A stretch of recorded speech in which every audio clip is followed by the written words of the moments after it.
जय जिजाऊ जय Shivray. Chhatrapati Shivaji Maharaj, Dharmaveer Sambhaji Maharaj, Mahatma Jyotiba Phule, Savitribai Phule, Rajarshi Shahu Maharaj, Bharat Ratna doctor Babasaheb Ambedkar या महापुरुषांना तिरवार विनम्र अभिवादन करतो.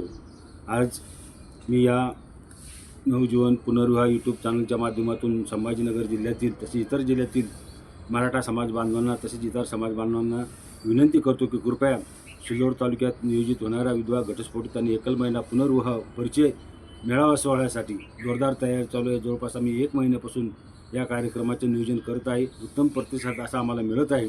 जवळजवळ भरपूर बायोडाटे या ठिकाणी जमा झालेले आहेत आणि विशेषतः शेतकरी तरुणांना खूप मोठी संधी आहे की कृपया बाळांनो तुम्ही नाराज होऊ नका, तुम्हाला मुली देत नाही म्हणून तुम्ही निराश होता, तसं काही नाही आहे. आपण या माध्यमातून तुमच्या आयुष्याचा एक नवा मार्ग तुमच्यासाठी आणलेला आहे, नवी पहाट नवे जीवन तुमच्यासाठी आणलेलं आहे.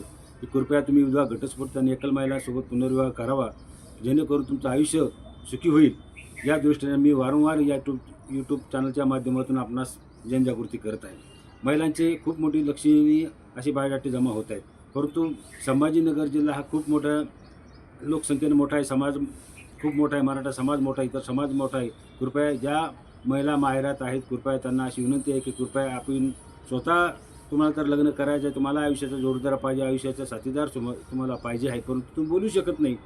परंतु इतर महिलांना मी त्या ठिकाणी विनंती करतो की तुम्ही नात्यागोतीतील महिला असतील, सुशिक्षित महिला आहेत आजकाल, त्यांनीसुद्धा या बहिणींना विनंती करावी, या ताईंना प्रोत्साहन द्यावं आणि स्वतः आपण बायोडाटे कमिटीकडे जमा करावी.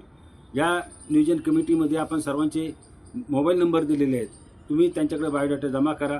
जर तुम्हाला ते शक्य झाले नाही तर माझ्याकडे सुद्धा तुम्ही बायोडाटे जमा केले तरी चालेल. नियोजन पत्रिका सर्वांचे नंबर आहेत, तर मी माझा नंबर या ठिकाणी आज देत आहे 91 75 30 20 75. तरी सर्व माता बहिणींना कृपया विनंती आहे की काळाची गरज असल्या विषयावर आम्ही पुढे घेऊन चाललो आहोत. हे एकट्याचं काम नाही, सर्व समाज बांधवाचं काम आहे. तर कृपया सर्वांना परत आग्रहाची विनंती करतो की या जोरदार अशा होणाऱ्या नियोजित कार्यक्रमाला आपण सर्वांनी सहकार्य करा, एवढीच अपेक्षा बाळगतो. जय हिंद, जय महाराष्ट्र.